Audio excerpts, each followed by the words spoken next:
This is 1480 KRAE Cheyenne.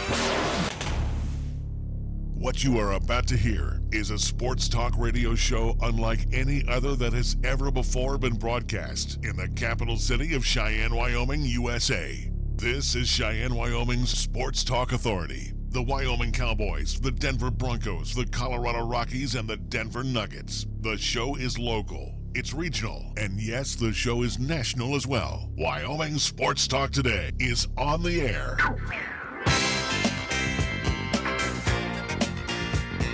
If they're talking sports on the radio in Cheyenne, this is the place it happens. This is Wyoming Sports Talk Today.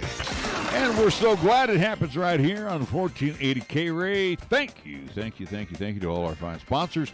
Taco John's of Cheyenne. Again, they are rebuilding the South Greeley Highway location, so check out the Taco John's food truck. So those of you on the south side, yes, you will not be deprived of Taco John's goodies. A nice green truck over usually in the Outlaw Saloon parking lot, Taco John's of Cheyenne, and enjoy some delicious goodies like 6-pack and a pound that you can take home and enjoy for dinner this evening. Jolly Rogers RV Sales and Service over on Highway 30, your exclusive home for Jayco RVs, fifth wheels, and travel trailers. Make sure you check out the Jayco special of the week, always at Jolly Rogers. Again, great financing packages in place and some prices that you really are going to enjoy over at Jolly Rogers RV Sales and Service.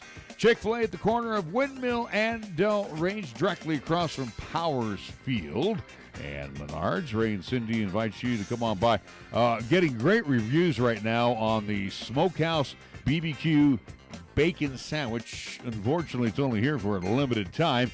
And, of course, they invite you to try their Strawberry Passion Tea Lemonade, along with all other delicious goodies. Whether you do breakfast, lunch, or dinner, Chick-fil-A is a place to hang out right there at the corner of Windmill and Del Range. Key of Cheyenne over in Nation Way. We had lunch today with my buddy AJ as we talked about the 2020 model year coming up. And, of course, the big car right now, and just can't get enough of them in here, is the Telluride, the SUV that Kia has put out. It's loaded. It is amazing to get behind the wheel of that. Again, the Kia family, Soul, Forte, Sorento, it's all waiting for you over on Nation Way. Key of Cheyenne. Platte Valley Bank ×2, the original location on Vanda High, the east side location, corner of College and Pershing. Again, banking with everything that you can expect from a local bank and everything in between. So, again, check out everything that Rick and the gang have for you over at Platte Valley Bank. Medicap Pharmacy, for all your pharmaceutical needs, open Monday through Saturday. Come inside, do your thing, or shop at the convenient drive-thru right across, or matter of fact, they're next door to Texas Roadhouse on Bluegrass Circle. Lennox Auto Body and the Auto Glass and Detail Center, part of Lennox Enterprises. Again, serving our community for a quarter century. The Auto Body Shop over on Dunn Avenue. The Auto Glass and Detail Center over on Pershing Boulevard. First Year Bank at 1508 Stillwater Avenue, offering right now on a 27-month CD, 3.1% annual percentage yield. Check out those rates today over at First Year Bank, open Monday through Friday, 1508 Stillwater Avenue, and again at 1507 Stillwater Avenue, Suite D in the Greenway Commons. For the best in Paisan cuisine, you must dine at Mondello's Pizzeria. Joe invites you to come on by to his place, open Monday through Sunday, and again, everything fresh and delicious always at Mondello's Pizzeria. We get things underway. It's scoreboard time, and, well, on my side, it's going to be an abbreviated scoreboard, but we'll go first to Nick. It's being brought to you by Pepsi of Cheyenne. Well, on my side, recapping from yesterday here in town, game we already talked about with the Cheyenne Mustangs, but at least had a doubleheader at Mike Lancey Field. They got pushed to Mike Lancey Field due to the fact that the Compa World Series is happening here in town at both Powers and Pioneer Park. So, Cheyenne Mustangs at home yesterday. Game one of the doubleheader taking on the Colorado Springs Cage Rats, as we mentioned. 8-2 victory for the Cheyenne Mustangs. Game two against that same team, they also picked up a victory in that one, 9-3. And we'll talk more about that coming up in hour two of Wyoming Sports Talk today with manager Sheldon Baxter. But with the two wins yesterday, Cheyenne Mustangs, they are 20-19 overall. for Cheyenne Post 6, Day 1, Game 1 of the Copper World Series in pool play in Pool A as they took on Pueblo Azteca yesterday at Powers Field. They got the victory late last night, 4-3, and they are 40-17 overall. For today's action for Cheyenne Post 6, as they will stay at Powers Field, they will have doubleheader action coming up starting at 5 o'clock, also to 7:30. But Game 1, they will take on the Roughnecks 17s team, and then after that game wraps up, they'll stay at Powers Field, 7:30 again, tentative start time for that game. They will take on the Gillette Rough Riders. So doubleheader action at Powers Field for Post 6 happening tonight. Major League Baseball. Last night it was the Midsummer Classic, the All-Star Game, and the Americans hold off the Nationals to win 4-3 at Progressive Field in Cleveland. So the American League again, I think it's now 7 in a row that they have over the Nationals. Does that sound about right? Sure. Anyway, so they continue their dominance, winning 4-3 last night. Oh, by the way, the schedule for this evening for Major League Baseball is Bupkis. They will get back into action tomorrow. We'll have the slate for you as Major League Baseball returns, as the All-Stars return to their respective teams. Our scoreboard brought to you by Pepsi of Cheyenne. Yo, this is your cup holder talking. You know me, the little round thing between your car seats. Now, listen, we need to talk. Now, I normally have a nice cold bottle of Mountain Dew in me, but at the moment, I'm empty. That's right, no Mountain Dew. Nothing in here but a couple of quarters and a dime. A fully capable cup holder like me just carrying your loose change, it's embarrassing. Look, I'm not made for loose change. I'm round like a bottle of Mountain Dew.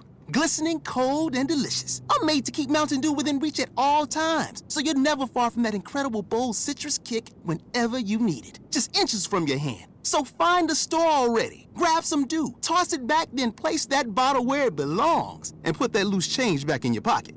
Mountain Dew. Do the Dew. You're listening to Cheyenne's new Sports Talk Authority. This is Wyoming Sports Talk Today on AM 1480 KRAE.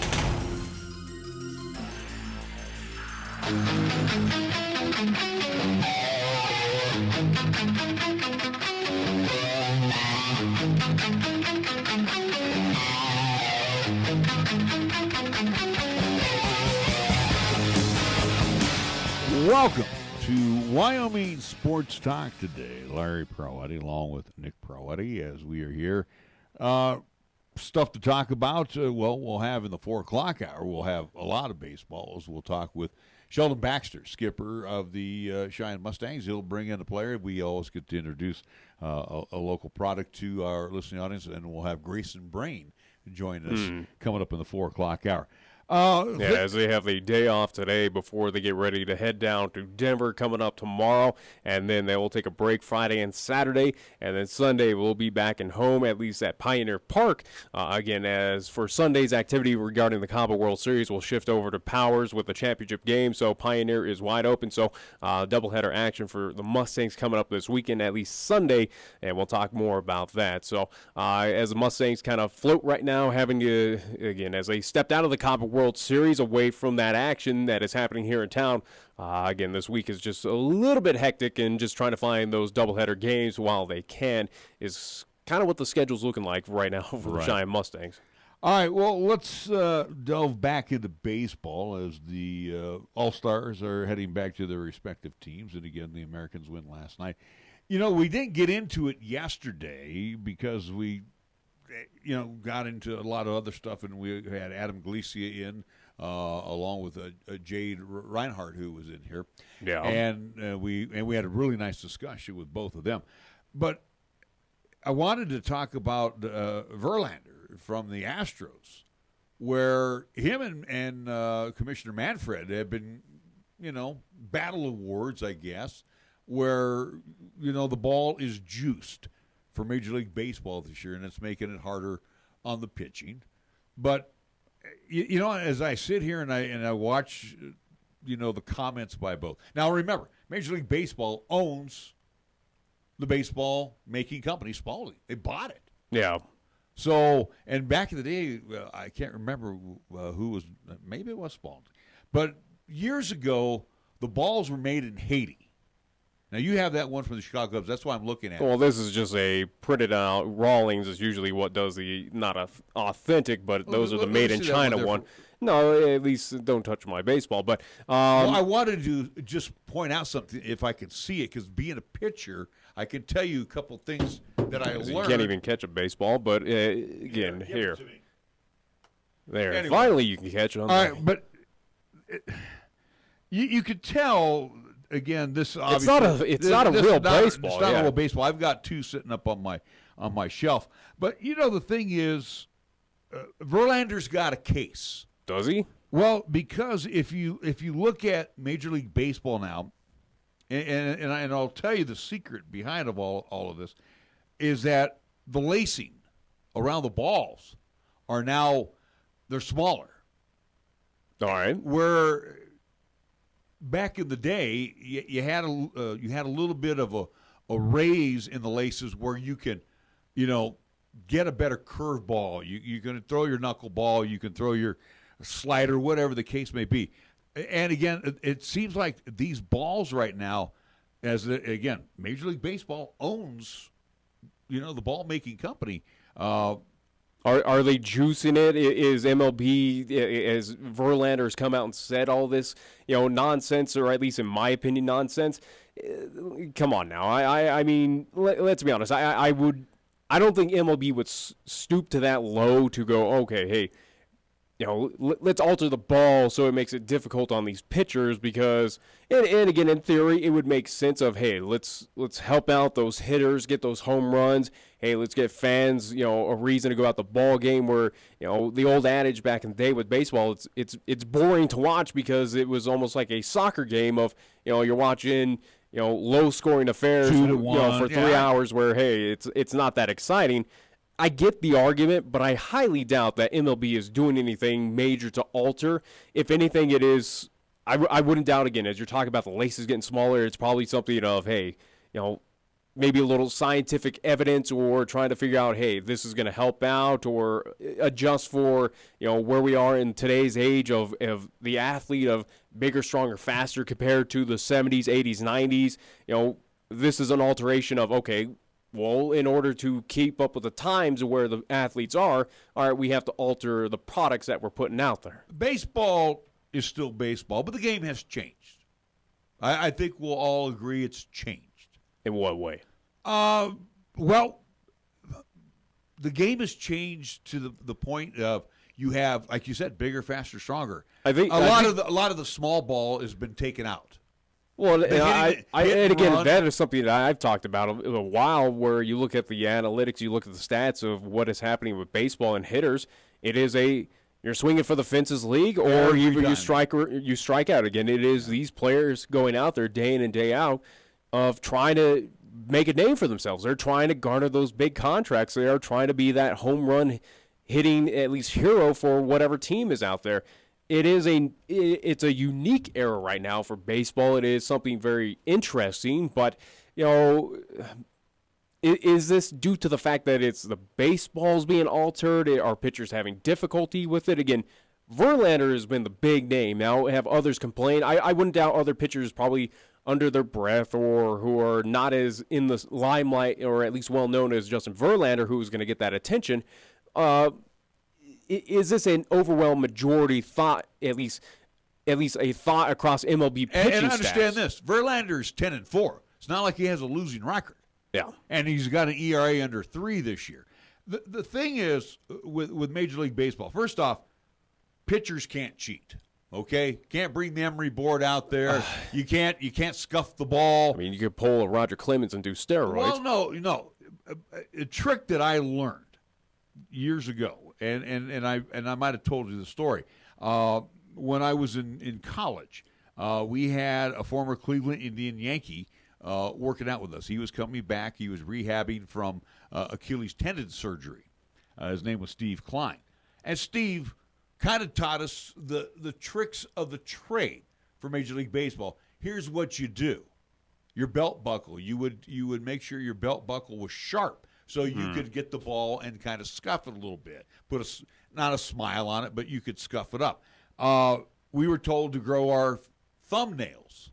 So, and this is what I'm talking about. This is where I'm not understanding where Verlander's all ticked off. And again, maybe they don't raise. But if you grow your thumbnail, and you run it on the outside of the ball, and again, it's hard to do while you're on the mound and all that, but you try to do that on both sides to get the laces to raise so you can throw your curve balls, sliders, your fork balls, whatever you want to do. But the thing is, he was giving us that advice, and we were doing that. Again, we're rubbing up the balls before the game, and we're all over there, kind of digging in our thumbnail. How about talking to that mic, too? Well, that's what I'm saying. We were digging, our thumbnail in here and trying to raise the laces, and it does. It does affect your curveball. Trust me. All right. But again, with this whole Justin Verlander thing that came out a few days ago. Well, first off, Manfred's Manfred's full of crap, okay? Let's be real. I've been telling you that, and you've denied it a few weeks ago that, he's not as bad as it seems. But, again, for Manfred, he is a questionable commissioner. He's not one of the greatest in pro sports right now, in my opinion. Even, here we are, a small litmus test of 4 years. 2015 is when he came into commission. Again, this whole argument, or at least this whole thing by Justin Verlander, again, coming at least around All-Star time where, hey, media's out there, out and about, can get, kind of pry into a few things. Again, he says it's 100% accurate, or at least he thinks it's not a conspiracy or anything that he's creating. It is, he has solid evidence that at least Major League Baseball is doing this to, at least, as I mentioned, again, help at least kind of make it a power offensive league, so to speak, or at least now alter the game to the point where, hey, it's no longer pitcher friendly like it was back in the 2010s, where we saw it was the year of the pitcher, so to speak, where we were seeing, complete game shutouts, perfect games, no hitters. It seemed like that was left and right early in the 2010s, where it's kind of gone away here in the later part of this decade. But again, as Manfred, and you can just put that down, is it a situation, as he came out, I think, a few days ago saying, no, there is no conspiracy. There is nothing that we're altering. The baseball has been the same as it always has. Well, has anybody – here's my question right there. And, again, this ball that you have, this is the – if I was Verlander, I obviously there are baseballs to take from, hey, you reach out to a – I'm just thinking off the top of my head. If you go, hey, Tim Lincecum, you probably got a baseball from back, at least in the 2010s or something like that, or go to some go to a Roger Clemens. Hey, do you have a 90s baseball I can look at? Or hey, Randy Johnson, do you have a late 80s or something like that? That's what I'm driving at. To compare, right? I mean, if I'm Verlander, I would go, here's a baseball. All right, find some others that that have been in the game that have official Major League Baseballs as commemorative, like in their in their homes for whatever they did as former pitchers, and I would just go to them and go, is there a difference? Well, here's if anything, especially with 2019 and all the analysis, the scientific research, and all the stuff you can do to kind of compare and contrast. How hard is that? Well, see here. Is that the next step? This ball here with the Rollins stamp is made in China. This is it's not an official Major League baseball. No, it's a souvenir baseball, and it doesn't say official Major League. If you think back, and again, you're absolutely right, because I know we've cut open baseballs before, and some of them are wound tight. A lot of the pro baseballs were made in Haiti years ago. Trying to think, because I do have a cowhide covers. Well, and again, at least if I had that baseball in it, again, you have a few, but I have a couple at least on field that were tossed to me at a Rockies game. But Haiti is not imprinted on the bottom. If anything, it is some at least foreign country or something like that is making it, and it's not necessarily China, but it wasn't the Haiti. But it is something where, even addressed a few days ago by at least Commissioner Manfred, his quote, as I kind of alluded to, and I thought at least what he would talk about in the understanding regarding Major League Baseball, but from Commissioner Manfred regarding this situation, his quote is, our scientists that have been now studying the baseball more regularly have told us that this year the baseball has a little less drag. It doesn't need to change very much in order to produce meaningful change in terms of the way the game is played on the field. We are trying to understand exactly why that happened and build out a manufacturing process that gives us a little bit more control over what's going on. But you have to remember that our baseball is a handmade product, and there's going to be variation year to year, end quote. So that's Commissioner Manfred talking, at least in public, about the situation and talk about the at least MLB official baseballs where, hey, and he's basically to sum it up, he's saying, hey, this year's batch might just be a little bit different or at least have a little uniqueness compared to last year's model or the year before it it's human error. How many guys right now are like at 30 home runs or approaching 30? It's a record number for home runs this year. What about the year, go back to the steroid years where you had... Yeah, but you only had a few guys that were doing it. You had Sosa, McGuire, you had Barry Bonds, you had Brady Anderson. You had that one of those, guys that came out of nowhere to hit home runs. But you for this year, though, again, as I'm talking about it, as it seems to overpass you, it does not overpass me. For baseball, again, it is a swing or it is a big swing or miss league right now. What's inside the baseball? What do you know what's inside the baseball? They altered it again. It was. I could tell you, years ago. I've not gutted a baseball. Yeah, well, I have been part of gutting baseballs. Good for you. And inside, before, years ago, they used to have like a rubber ball in there, a little tiny rubber ball. Well, they used to use rubber bands back in the day. Then they used to use cork. They had cork in these balls. I don't know what's in. I mean, I go to the internet because that's where you'll find it. I like to know what's in these balls right now. And again, too, I even think back to the Rockies where they used to have problems where they had to get a humidifier for the baseballs because everybody used to gripe about how it was so easy to hit home runs. I mean, they still get launched out of Coors at this point in time, so it really hasn't made a big difference. But this whole... But they are flatter, though. The laces are flatter on baseballs this year.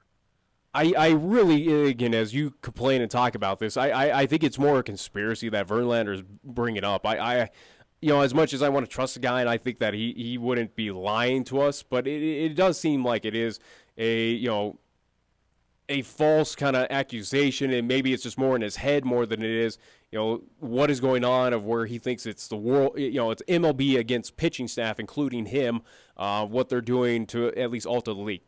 Is it a possibility? Again, I sit on the fence seeing both sides of the story, absolutely, but I would lean more towards... I would like to think that MLB is not altering baseballs. You would hope that this league is trying to, again, want to trust as much as it's hard to trust. Commissioner Manfred on his quote there of talking about, hey, it might be the manufacturer's error, a human error of how they're designing it, where, all right, maybe next year it gets changed. But I also, too, see the correlation of what we're seeing this year where, again, the amount of strikeouts. You look to the Colorado Rockies, for example, as well. It seems like we're in a new era with baseball, with at least more hitters, that they are they're going up to the plate and going for it all. Now, is that just mentality? Is it money driven of what we're seeing with contracts? Or is it also, too, with those players being on the inside, they know, and they're talking with those pitching coaches, they're talking with, those coaches who are, analyzing these baseballs, is it something that they have alluded to and say, hey, the balls have been altered. They're very hitter-friendly. Hit for the fences. I mean, what is the reality right now? Is this something that is going to, flutter away here in the next couple of days with the news cycle that it is right now in this day and age? Possibly. Or will this be drudged up at the end of the season where there might be a serious, lawsuit, possible investigation? I don't foresee that, but could it be a possibility? Maybe. But who is that? Who's going to be that forefront? Will Justin Verlander be that at least that leader to, launch an investigation, or at least ask for a lawsuit or something like that, or, try to figure out, is MLB actually doing this? Well, again, to make a pitcher's life that much harder. It is a new age of baseball. And again, baseball is baseball. I'm not going to take that away. But again, do you see the stolen base anymore? Very rarely. They're not stealing. Well, that's the evolution with baseball. Though. I know. Look at compared to years ago. Go for broke. Look at the defensive shifts that are happening now. It used to be just a McCovey shift back in the day. I'm just saying, what we're seeing of placing ball players all on one side because that guy, or at least the averages are going to say he's going to pull that way. Mm-hmm. You never saw that. You never saw guys dig in their back pocket getting scouting reports, like, hey, I got to go set up over here. Usually it came from the dugout where the manager or one of the coaches said, hey, Nick, like this, or, signaling you to move. These guys now all have the book on everybody. But again, it's the technological age of Major League Baseball. I'm not going to take that away. Again, like you said, bigger, faster, stronger, but they're not running as much. They're not playing a small ball. Again, your number 2 hitter back in the day, your number 2 hitter was the guy that would play the small ball. He would bunch you over or do the hit and run. But now it's like you got 1 through 8, everybody can knock it out of the park. Or at least they're attempting to. I think this is more a situation, and again, trying to believe Commissioner Manfred, where I do believe that he might be correct on this, or at least his PR spin possibly is correct on maybe it's just this year's variation of the baseball, of how it was made, and it was just a little funkier than the other years due to wherever they went to manufacture these baseballs. Could that be a possibility? Absolutely. Again, that could be human error. That could be even that maybe it's not even MLB. Maybe there is something going on with the manufacturer that is altering it themselves, that are causing this. That they know what they're doing that MLB does not know that is happening. Could that be a possibility? Well, absolutely. Then MLB is dumber than a box of rocks because they own the company. Well, again, we've seen companies do that before, where they've altered stuff behind the corporate heads, or at least who owns that, the umbrella company overseeing them. That is a possibility. But yes, it is something where MLB, I would assume and hope so, that there is some committee looking into this. You have some sort of scientist. I really don't know. I think this is more of a blown out conspiracy by one Justin Verlander than I think it is what is reality, of where he's just saying, no, MLB is doing this to spite pitchers and to elevate baseball, or at least to make it a hitter-friendly league once again. I don't believe it. It's hard for me to believe it. Well, like I said, baseball, again, in 2019 or over the last couple of years, has gone through yet another change. And the change is no more small And guess ball. what? Who's getting affected by it? Obviously, the pitcher, and one big-name pitcher, he's going to complain about it. That's what he's doing. That's it. That's where I see what is happening, where you go back 9 years ago, it was the year of the pitcher. Pitchers were dominating Major League Baseball. Now, all of a sudden, hitters are dominating baseball, or at least in recent seasons. They have been the key figures of the Bryce Harpers of the world, the Giancarlo Stantons.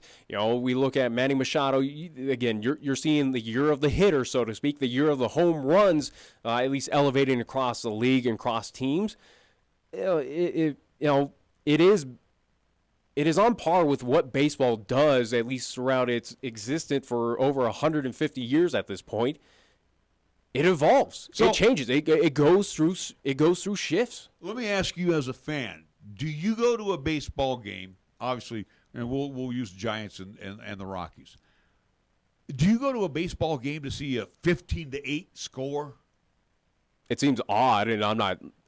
If I go out to a baseball game and see that, hey, that's cool and fancy, but it is not what I'm expecting at a baseball game. Are you looking? If you go there, you say, this should be a 3-2 game tonight. Yeah. A close pitcher duel, or at least, Thank you, pitcher's duel. And this is just it. It's tough enough on the pitchers now, and they're getting squeezed in those zones that they have by the umpires. But the thing is, if the balls have been juiced, boy, that just adds another element to make. Basically, if it comes out, if that's reality, Major League Baseball has a big problem on their hands. Major League Baseball is telling you, the fan, come to our games and you're going to see wild scoring. Well, and again, I get that. I get that. I would not doubt for the fringe fans or those who are not attending baseball, or on the outside looking in, who are not diehards, fringe of maybe I found a cheap ticket, we'll go to a Rockies game. I think that's what Again, if they are juicing it, that would be the reason to get those fans to fill up these stadiums, to get out there where, again, growing up and being around baseball, where, again, I've loved it no matter what era you go through. I don't care what the score is. I enjoy a 1-0 shutout. That is perfectly fine with me. But there are fans, and it is something that has been against, soccer, has been against, baseball for years in the past of, oh, it's low scoring. 3 hours, it's boring. There's no offense. There's nothing going on. It's just a drag-on bore fest out there, and why would I go attend those games? That would be the reason why MLB would juice them.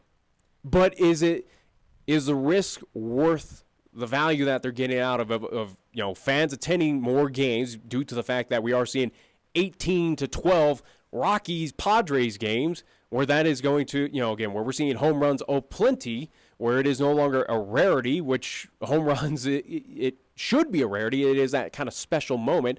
Or, again, did they juice them? And if they did, is it going to be worth it? Because the backlash, if this is proven to be true, if Justin Verlander is correct on this, MLB's got hell to pay. This is gonna cause a big uproar by not so much the hitters, but you're gonna talk pitching staffs. You're gonna talk starters. You're gonna talk big names, starting pitcher, relievers, closers, whoever. That's gonna be a big issue with the players' union. Right. Well, again, now CC Sabathia, he's retiring this year. I look at it this way, Nick. The era of the 300-game winner, not going to happen. It's not going to happen in Major League Baseball, at least for the remainder of my life. I don't think there's anybody they'll get close to winning 300 games, but I don't see anybody eclipsing that mark because Major League Baseball, like you said, has made it more of an offensive game. Who says that it can't shift, though? Who says it can't go back to the year of the pitcher? Where again, a Verlander could put up a 20-win season. Who says he can't from now? And no one's arguing the fact that he can't do 20 wins this year. Obviously, he can. Again, with the team, the Astros behind him, they're going to win games like 7-5, 8-6. But the point is, it's like they keep messing with the game. But also, too. What do you mean, how so? Well, no, Major League Baseball had to get in. If this is true with the juicing, they had to get into the fray. Baseball has become, like I said, high technology. You got to give it its due, especially with all the shifting. Again, all of these kids that they're signing and bringing them through the minor leagues, and then they get up to the majors, and boom, they come up there and they're hitting for the fences right away. Yeah. Pitching is, and I think why you're seeing the average. I think you're seeing through the minors up to the majors and just throughout baseball in general, from semis to the pro level. I think you're seeing those home run hitters, or at least you're seeing guys go up there and swinging for the fences just for the fact of, hey, the end result is if you hit enough of these things, teams are interested and they're going to pay you big money. They're going to give you those 10-year contracts that are, maybe $11 million a year, or ridiculous monies that we're seeing tossed to Bryce Harper, seeing to Giancarlo. Yeah, again, that's what's driving this, in my opinion, of what we're seeing in this day and age. Is it is monies, it is contracts that teams are at least shoving out there, right, that are fueling the fire for these players to kind of drive towards that mentality of, oh, okay, I see what he's doing. All right, if I can hit 30 home runs, maybe my team will pay me that big money, or someone else will once I get to free agency.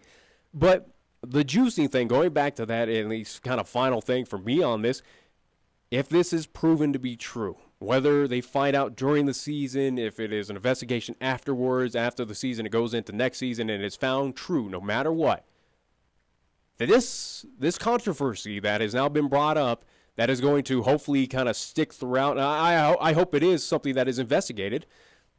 But if it's found true, this could be the death of baseball. This could be something that kills this sport. Because now it's going to be an unraveling thing of where players are going to be upset, including pitchers. Maybe some hitters get on the side of the pitching staff of saying, hey, this is wrong of what you're doing to our teammates. Right. You're going to have, I would hope you have shifting of front office people. Commissioner Manfred has to go bye-bye. There's no doubt about it if this is found true. Mm-hmm. He has to. But this feels like this could be very damaging to the sport if it is found true. Well, and here's the deal, too, and we got to get to a break. But the thing is, with Major League Baseball, pitchers now are common, 95 miles an hour. That's what they're throwing. and they're going to give you 5-6 innings, your starters. You go back to the Ron Guidry era of the Yankees, Catfish Hunter, Kenny Holtzman, Dave McNally, Mike Cuellar. These guys never topped, 90-plus miles an hour on the radar gun. Well, guess what? But they were 20-game winners, though. I mean, again, Ron Guidry, he threw 90 miles an hour. But I'm saying they weren't throwing 95, 97. They were getting 90 miles an hour, but they also had 3-4 pitches that were their out pitches. But again, they were giving you complete games back in the day. And again, go look at the numbers of Ron Guidry. Go look at the numbers of Catfish Hunter. All right. Go look at the Big Four, even with Jim Palmer. Jim Palmer was a hard thrower for the Baltimore Orioles. And again, I'm going back to the 70s now. But again, these pitchers were pitchers. That's fine and dandy, and I think they had that advantage where, hey, compared to 2019, the 2000 era, we have this technology, we have this advanced scouting, we have all ways to figure out, all right, I mean, we're at a point in time where for pitching staffs, any movement by an arm, you can tell what pitch he's going to throw. It's almost like a little tweak or a little twitch by a pitcher. You now know, oh, it's a fastball. That's what he's doing. It is something that we've gotten so heavy analytical with it, where it is a good thing, bad thing. It's kind of that push-pull with technology right now for baseball, that we're seeing that with hitters, they could take advantage of that. And now we're easily probably reading pitchers, reading, what is going to be tossed at them, reading tendencies. And again, it is a game about numbers. It is a game about averages. And you play that in your mind. I would not doubt. Pre a ball game, you go, okay, I got Verlander coming up. This is what he's averaging, per game. This is what is going to be his first strike, what you can anticipate. This is his location. I would not doubt you have averages, you have statistics, plenty on every pitching staff across Major League Baseball, where for a hitter nowadays, it's easy. It's pretty much of, you almost know what he's going to throw, and you just got to make contact at this point in time. All right, well, we need to take a timeout. We've delved on this quite a bit, so we will be back after these words here on 1480 KRAE. For almost 60 years, 1480 KRAE has been Cheyenne's home for good times and great oldies. Add to that live play-by-play sports featuring high school football and basketball, along with LCCC men's and women's basketball. Now combo that with KYOY FM, and you have Cheyenne and the area's only locally owned AM and FM radio stations. But we don't stop there. We also have 2 FM translators which serve the area with programming from both KRAE and KYOY. And that equals a lot of bang for your advertising dollar. Radio yesterday and now today, along with our websites, web streams, and digital ventures, makes us your one-stop shop. For more information, please call Don Morris at 307-637-0301. You can actually get something good for your health at a drive-thru window. When you order your next prescription from Medicap Pharmacy, call ahead and use our drive-thru window. Or you can call for free delivery. You can even log on to Medicap.com and order a prescription refill. Your Medicap pharmacist will call you to make arrangements for pickup or delivery. Medicap Pharmacy will always make time for you. Medicap Pharmacy, 1947 Bluegrass Circle, next to Texas Roadhouse in Cheyenne. Or call 635-3712. When you say Mondello Pizzeria, think authentic Italian. When you say Mondello Pizzeria, think made fresh from scratch. When you say Mondello Pizzeria, think great pizza, delicious Philly cheesesteak, superb hot and cold Italian sandwiches, meatballs, sausage, and special subs, calzones, crisp salads, and great service. When you say Mondello's Pizzeria, think unmatched Italian taste. Mondello's Pizzeria, 1507 Stillwater Avenue, your only true Italian stop for lunch or dinner. First Tier Bank strives to remain competitive and offers some of the best CD rates in the community, as well as area banks and credit unions per Rate Watch reports. How does that make a difference to you? First Tier Bank can assist you in securing some of the best rates on CDs. First Tier Bank offers the personalized customer service you've grown accustomed to and deserve. Plus, feel confident that your finances are taken care of by a responsible, knowledgeable staff. Call 307-632-3500 and ask for Caitlin or Debbie. Member FDIC, Equal Housing Lender. Chick-fil-A is a proud supporter of our high school athletes at East, Central, and South. May the school year bring success to all of you. Before you start your day, stop by Chick-fil-A for a hearty, delicious, and satisfying breakfast. Only at Windmill and Del Range. Breakfast is served Monday through Saturday from 6 in the morning till 10:30 a.m. Breakfast with Chick-fil-A. The most important meal of the day at Windmill and Del Range. Cheyenne's oldest coin dealer and supplier, the Coin Shop, is proud to serve the community since 1982. Trade or sell your gold, silver, and other precious metals. Visit with David and the knowledgeable staff for a fair and honest assessment of your valuables. Located at 510 West Lincoln Way. Call them today at 778-7196 to schedule your personal consultation. Here's the latest weather forecast on 1480 KRAE. For today, it'll be sunny with highs around 77. Then for tonight, it'll be mostly clear with lows around 54. On Thursday, it'll be sunny with highs around 89. And on Thursday night, it'll be partly cloudy with lows around 57. When it comes to sports talk in Cheyenne, it's a whole new ball game. Let's play ball! You're listening to Wyoming Sports Talk today, and it's only here on AM 1480 KRAE.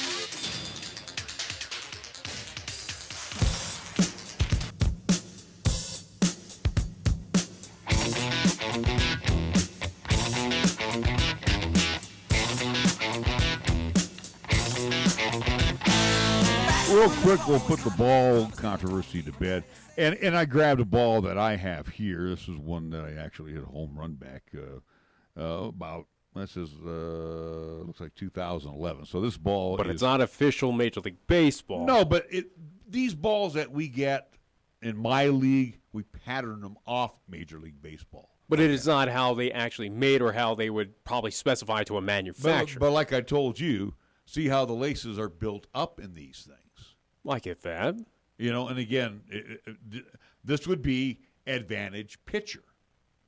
Now, luckily, I knocked one out of the park. But again, here in our part of the world, you don't get that Barry Zito curveball, or the Clayton Kershaw curveball. It's more of a 10-3, 10-4 curveball as opposed to a 12-6 that you see, at sea level. Well, is it an issue with the laces, or is it something also, too, that the ball's weighted a little bit different? Is it something that, maybe hollowed out, some way to alter where, again, it's going to have a different flight, or at least going to be a little lighter to get out of the ballpark? I don't know what's in the middle. Again, I've seen two different cases, cork, and I've also seen a rubber ball, like a tiny. Well, the funny thing is, again, we're talking about this juice, but we have nothing so far. Granted, this is relatively new, but no one yet has broken up a baseball and said, all right, or at least, what I said of, hey, let's grab a ball from the 90s, because they're out there. People can collect those things. If not, former pitchers have those, as you have, again, hey, here's my home run ball. You can go out there and, all right, hey, maybe your 125th home run or, here's my 125th strikeout ball is not that worth it. Can I have it to examine, if not break it down? I'm surprised that we haven't had that at this point in time. And it should come at a point in time, at least throughout the season, with this controversy brewing up, where I would think that MLB is probably working on that to say, hey, here's where it was a few years ago, if not last year, and here's the ball this year. Yes, there's a slight difference, but it's due to the manufacturer or whoever we went to. Again, we'll see where this goes. This might be a thing that just dies and blows off in the wind here for the next couple of days. It's relevant now, and then eventually we just all completely forget about it. That's an absolute possibility. Or either it rears its ugly head at the end of the season, where investigations and comparison and all this fun stuff that I'm talking about that should happen does happen. But the question is, will it happen? I don't know. That's kind of up to who is kind of the figurehead, who is, the guy at the front and center of this is one Justin Verlander. He's the guy that's got to kind of suit up and take this initiative and basically say, all right, you got to prove. Well, science is going to have to come into play, unfortunately. And, again, by cutting it up, seeing how again, here's the deal, too. I don't really want to give you this ball, cut it up, and see what's inside of it. But I can tell you it's a heavy ball. So you could weigh it. You could probably X-ray scan. You could do a CAT scan. Again, any type of scan where you could probably tell, hey, this ball's got something inside of it compared to last year's model, or it is altered in some way that is looking a little different compared to the 2019 model. I think, again, as we keep on and we're at least trying to get to basketball, I think what we're seeing is it's just evolution of baseball, where you're seeing strong arms going against strong hitters. You're seeing power throwers of over 90 averaging that as your starters. It's a 50-50 split then, right? Yeah. It is pretty much it is that Russian roulette kind of game out there where, one little slip up and there it goes. And you got your offense, because It is a game that is bigger, stronger, and faster. And guess what? Those velocities, those speeds, they're ramping up every single year. All right, we're going to take one last time out here. We will come back. We will talk some hoops, a little bit of hoops on this side, and then we'll have some more hoops for you coming up in the second hour. We also have Sheldon Baxter, skipper of the Cheyenne Mustangs, coming in. He will be joined by one of his players, Grayson, as we'll have a chance to talk Mustangs baseball here in the early part of the 4 o'clock hour. We're back after these words here on 1480 KRAE. Right now, it's time to head over to Jolly Rogers RV Sales, Parts, and Service for low prices on outstanding RVs in Wyoming. Your local, exclusive Jayco dealer wants you to check out their closeout deals, as well as their 2019 inventory of trailers, fifth wheels, and toy haulers. You can save up to 30% on select models with approved credit. You can find them at 6102 East Highway 30. Jolly Rogers RV Sales, Parts, and Service is a proud sponsor of LCCC men's and women's basketball, also our local high school teams too. Taco John's presents Olay the Day Pep Talks. Okay, good day in the weight room, boys. Remember, we lift weights for strength. For cardio, we lift weights faster. Wachowski, quit looking at your stomach, son. What you're looking for ain't there. If you want a six-pack, the easiest way to get one is at Taco John's. Stop in for a 6-pack and a pound at Taco John's. Get 6 crispy beef tacos and a pound of potato olays, all for $10.99. Let's Olay the Day and go get one right now. Last one there has to pick up Mrs. Coach from jiu-jitsu class. Olay the Day at Taco John's. The message is simple. Drive sober or get pulled over. If you drink and drive, remember it's illegal and it can cost you your freedom or worse, your life. It's been determined that a blood alcohol content of 0.08% or more can impair you considerably when you are behind the wheel. Financially, it can devastate you if you get arrested. More importantly, it could result in losing a friend or a family member. That price is too high to pay. Call a designated driver after enjoying a night out and get home safe. Paid for by Federal Highway Safety Funds. We are the key to your cleaning success. The Key People that provides affordable office and professional cleaning services for over 40 years with exceptional customer care. All of our contractors have background checks and are licensed and bonded. We guarantee you a safe and secure service that is tailored to your individual and business needs. The Key People do not impose year-long contracts, and all quotes are free, confidential, and personalized. Call Key People at 1-800-468-8283. That's 1-800-468-8283. Capital Lumber is lumber one in Cheyenne. Are you listening? We're all the lumber store you'll ever need. For electrical, plumbing, paint, and tools, lumber and hardware, we're for you. And we're out to earn your business, yes indeed. Capital Lumber is lumber one today. Are you listening? Capital Lumber's at your service all the way. Capital Lumber Company serving our area for over 53 years at 1222 Dunn Avenue in Cheyenne. The end of the summer is in sight. Did you accomplish all of your home improvements and remodeling projects? Whether you're remodeling your kitchen or adding a little extra space for your growing family, the Home Equity Line of Credit with Platte Valley Bank can help you finish what you want to complete this summer. So stop in and we'll show you the hidden value in your home with a Home Equity Line of Credit with Platte Valley Bank. Platte Valley Bank, member FDIC, equal housing lender. All lines of credit are subject to credit approval. Certain restrictions may apply. Here's the latest weather forecast on 1480 KRAE. For today, it'll be sunny with highs around 77. Then for tonight, it'll be mostly clear with lows around 54. On Thursday, it'll be sunny with highs around 89. And on Thursday night, it'll be partly cloudy with lows around 57. Here, the season never ends. From Wyoming sports to the Broncos in Denver. From Rockies baseball to talking hoops with Nuggets basketball. Local, regional, and national. This is Wyoming Sports Talk Today, right here on AM 1480 KRAE.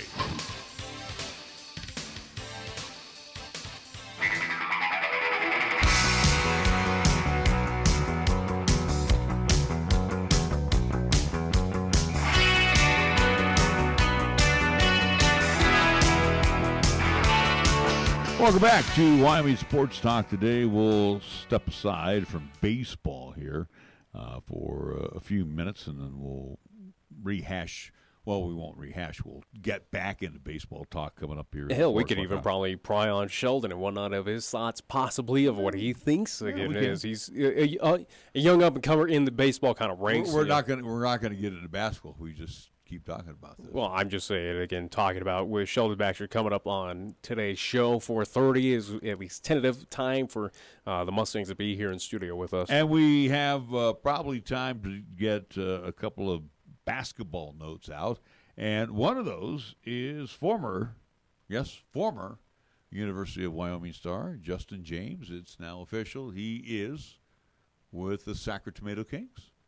So congratulations. Contract in place, right? Yeah. I signed it about maybe, an hour or two ago, so it is official that he is no longer a free agent or anything like that. He's not going to be released by the Kings. Instead, he's been signed with them, the 40th overall pick by the Sacramento Kings. So congrats to Justin James. So it is official. We do have 2 Wyoming Cowboys representing in the NBA, at least both in the Eastern Conference and the Western Conference there. So looking forward to it. Justin James having, not a bad, at least summer league, as that is still going on out in Las Vegas. So again, congrats to Justin James. Certainly does deserve it. He had the talent, and we certainly saw that in the couple seasons with the University of Wyoming where, again, that team, he was carrying a lot of that weight of the Wyoming Cowboys and leading them through, as much as last year was a tough one, the year prior and the year at least after, it is, it was Justin James' team. There was no doubt about it. Now, is he going to be a key figure for the Sacramento Kings coming up this season or maybe the year after that? Not necessarily. He's going to be a bench rider. That's tough to say. I don't think he'll get minutes. He'll get time, but he's not going to be a guaranteed starter for the Kings. Kings right now have a developing crew, at least many other picks in front of them that are ready to start in front to kind of build up that Kings team. But he should get solid minutes. He's going to get playing time. There's no doubt about it. But we'll see what his role is going to be for the Kings coming up this season. Well, you remember prior to last season where he actually threw his name, he entertained. He entertained that he would possibly make that move to the NBA and really didn't get a lot of hits, a lot of bites. And I think his senior season, even though the Cowboys were not good, really. And you figure that senior season, at least being with this Cowboys team, of how bad that season was, that it would ding him to the point where that NBA dream might not have happened because due to the fact of, hey, you were on a kind of rough squad, but kudos to the Kings scouting and the rest of at least the NBA league where, at least with his agent as well, hey, you can't really put a whole lot of that blame on Justin James. It was not his fault. It was a situation of injuries, sickness, whatever it was for the Wyoming Cowboys that led to, last year's kind of debacle over there at AA. And with Justin James carrying, and basically he carried the load all of the games for the Cowboys last year.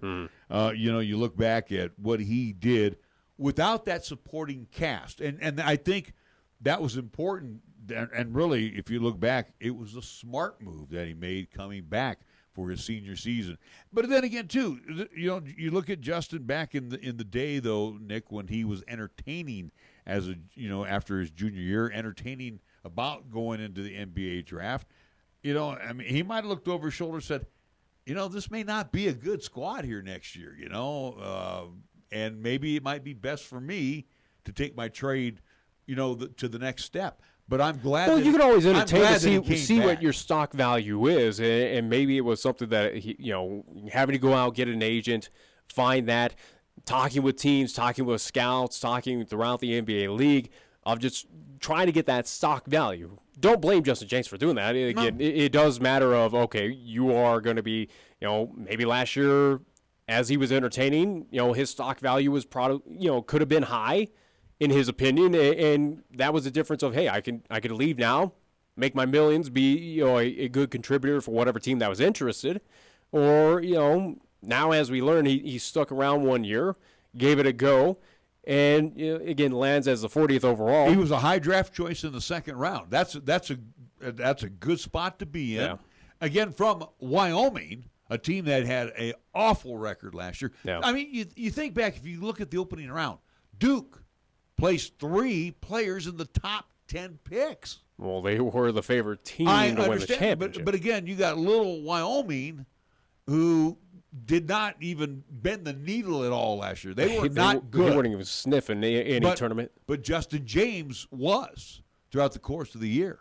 And there's no doubt about it. Again, Justin James has the talent. He has the tools. There's no doubt about it. He has the talent, the tools. He's got the size. He's got the perfect size now to be into the NBA, especially the way the guard situations are. Yeah, and so far in the summer league, he's shown off his talents, and it has been somewhat impressive for the Kings out there in Las Vegas. Obviously, it's a small sample size. Obviously, not a whole lot of games get played during the summer league, but it's rookies, going up against the rookies. Yeah, back at least where you're just showcasing again, figuring out if you're going to sign these folks or what you're going to do with them. But he's had a decent summer league, and that's kind of reciprocated where the Kings say, all right, you're good enough. You're good to go, so to speak, and let's get you signed. So, again, for the University of Wyoming, this is great news for at least Cowboy basketball, having another representative in the pros, at least with the NBA. Again, good for Allen Edwards to do a little, as we talk recruiting, not a bad tool to use, or at least someone to say, hey, here's a former alum now competing with the Kings, and we have alum with the Cavaliers. And again, with Justin James, could he be an impact player for Sacramento? Years down, I don't think. Maybe a couple years seasoning. I think he could be somebody that's going to be. He's going to be what we saw with Larry Nance Jr., where he had to develop with the Los Angeles Lakers coming off the bench. I think the same route's going to be for Justin James, where give it some time. He's not going to be rushed out on the court now by the Sacramento Kings. They don't need to rush him out there, but it is something to take your time with. Of maybe not this season or next season, but maybe year 3, year 4, the Kings do decide to stay with him. Hopefully they do. But give it time where he can be that impact player for the Sacramento Kings in due time. Well, we want to, again, say congratulations to one Justin James, now under contract officially with the Sacramento Kings. And how much will he play? Well, we'll figure that out. Limited minutes, but I think he sees good action throughout the season. Yeah, as a rookie, do I see him maybe getting about 10 minutes a game? I'd say 10, 8, somewhere in there. Yeah, and again, we'll see. If they're getting blown out by the Clips or the Warriors, he might get a little bit more, or, we'll I see. don't think Sacramento's going to be that team that gets blown out because, again, they've been slowly building upwards. It's been years in the making type of situation with Sacramento. But the thing is, you're starting to see the fruits, the patience as they are building this team. And again, Sacramento's they make the playoffs. Sacramento's taking a page out of the Warriors. They're taking a page out of the Philadelphia 76ers of, all right, let's just do things internally, draft well, develop, and let the fruits of our labor develop into something special. And they might be a playoff team. They might be it's just gonna be barely very on the tough, outside. Yeah. Very tough, especially in that Pacific Division where you have now 3 teams above you and 3 pretty much powerhouses now.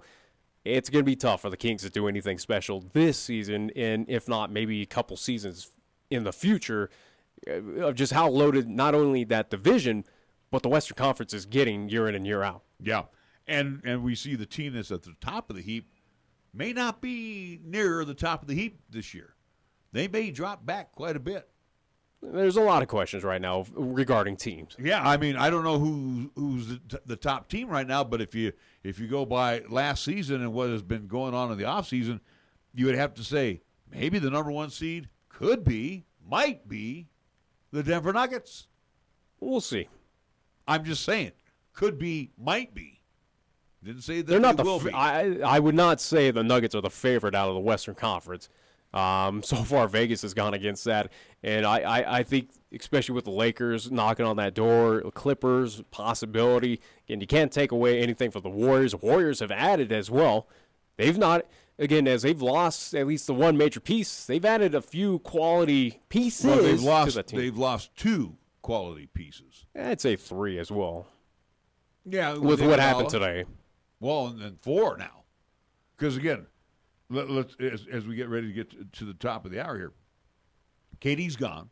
All right. Iguodala's gone. Yeah. Sean Livingston was waived today by the Warriors, so he's a number 7, 8 guy off the on the bench. Then you also have Klay Thompson, who now is shelved at least. Yeah, but he's not gone for the team. That does not take away. I didn't say that. And again, he might come back early. Who knows? That was just estimated time frame. But I'm just saying, right now the Warriors, 4 key elements to start off the season in October. And guess what? The Warriors in the offseason have addressed that. With D'Angelo Russell, with, again, the few other signings that they've gone out and drug up. Yeah, sure, they've moved on to some other pieces as well, but the Warriors right now as a franchise, they're not showing that they're worried. And if not, they're addressing those needs of saying, okay, we got to fill this roster spot, and they did in big ways. Again, with Russell coming from at least from the Nets, he's a young talent. He's not even close. He's not even near his prime, but he's an all-star figure. He's doing phenomenal things. There's rumors surfacing right now that he may be unloaded. I doubt that. Oh no, that the Warriors are trying to work a possible trade in. We'll see about that. I don't foresee that. There's no way. Yeah, anyways, again, you're building the team around Steph and Draymond Green right now, so we'll see how things develop here once everything gets to camp coming up. September, October. We're going to take a timeout. We will be back with hour number 2 right here on 1480 KRAE. This is 1480 KRAE Cheyenne. Also being heard on translator K266CC Cheyenne at 101.1 FM.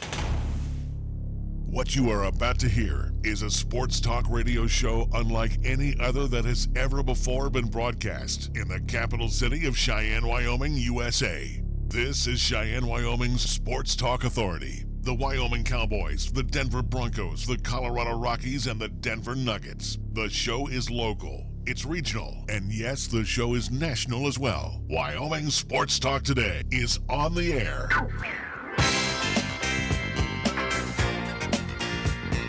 If they're talking sports on the radio in Cheyenne, this is the place it happens. This is Wyoming Sports Talk Today.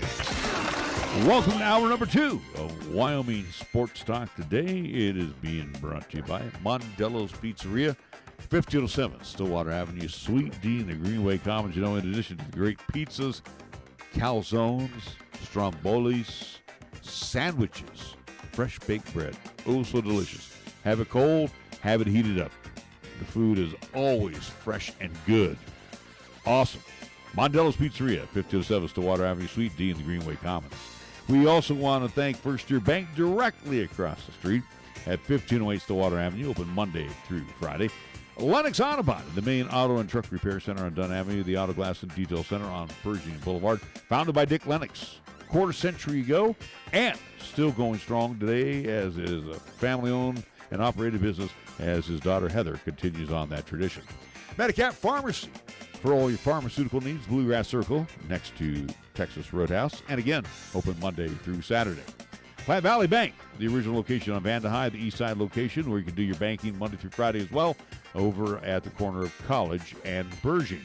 Kia of Cheyenne on Nation Way, the 19s on the lot, and they look good. Matter of fact, I am starting to see a lot of Kia stickers, new cars driving around town, so you're finding out some wonderful deals going on right now at Kia of Cheyenne. So see my good friend AJ and the crew over there and test drive one of those Kia family members. You're going to be very happy that you got behind the wheel of a Kia from Kia of Cheyenne. Chick-fil-A at the corner of Windmill and Del Range, right across from Powers Field and Menards. You're home right now for a limited time. The Smokehouse Barbecue Bacon Sandwich and the Strawberry Passion Tea Lemonade. That goes with all of the other goodies for breakfast, for lunch, and for dinner. 3 squares served up Monday through Saturday at Chick-fil-A of Cheyenne, Windmill, and Del Range. Jolly Rogers RV Sales and Service, your exclusive home for Jayco RVs, fifth wheels, and travel trailers. See our good friends over at Jolly Rogers RV Sales and Service today on Highway 30. And we want to thank Taco John's of Cheyenne, where, again, they're doing the rebuild of the South Greeley Highway location. Check out the Taco John's food truck. The green one, you'll find that usually parked in the Outlaw Saloon parking lot. So, Southsiders, again, you can too. Without driving into town, you can too enjoy delicious Taco John eats all the time from Taco John's of Cheyenne. We get things underway. Hour number 2, it's scoreboard time. Most of the scoreboard will be from one Nick Proetti. It's being brought to you by Pepsi of Cheyenne. Is that normally how it goes? Anyways, No. Yeah, it is. At least with hockey. But Cheyenne Mustangs in action yesterday, as we mentioned on the show, for Game 1 there at Mike Lancy Field here in town, taking on Colorado Springs Cage Rats. They did get the 8-2 victory, but for the second contest of the doubleheader against that same Colorado Springs team, they did win 9-3. So with the 2 victories yesterday here in town, the Mustangs are 20-19 overall. For Cheyenne Post 6, they were in action day 1, Game 1 of the Copa World Series pool play as they took on Pueblo Azteca yesterday at Powers Field. Got the win late last night, 4-3. With the victory last night, they are 40-17 overall. For tonight for Cheyenne Post 6, they will be in action again. Doubleheader for Cheyenne Post 6. 5 and 7:30 at Powers Field. 5 o'clock game will feature Cheyenne Post 6 taking on the Roughneck 17s team, and then game number 2 tentative for 7:30 again at Powers Field. Cheyenne Post 6 will take on the Gillette Rough Riders. So that's what's happening later on tonight here in town. Major League Baseball from last night. If you missed out, it was the Americans defeating the Nationals at Progressive Field in Cleveland. 4-3. So with that being said, the All-Stars now heading back to their respective teams. Major League Baseball will get back into action for tomorrow evening. So that pretty much wraps up our scoreboard. It's brought to you by Pepsi of Cheyenne. Yo, this is your cup holder talking. You know me, the little round thing between your car seats. Now, listen, we need to talk. Now, I normally have a nice cold bottle of Mountain Dew in me, but at the moment, I'm empty. That's right, no Mountain Dew. Nothing in here but a couple of quarters and a dime. A fully capable cup holder like me just carrying your loose change, it's embarrassing. Look, I'm not made for loose change. I'm round like a bottle of Mountain Dew. Glistening, cold, and delicious. I'm made to keep Mountain Dew within reach at all times, so you're never far from that incredible bold citrus kick whenever you need it. Just inches from your hand. So find a store already, grab some Dew, toss it back, then place that bottle where it belongs, and put that loose change back in your pocket. Mountain Dew. Do the Dew. Tired of lazy and predictable sports talk radio? We know you are. This is Cheyenne's new sports radio home. It's Wyoming Sports Talk Today, and it's right here on AM 1480 KRAE.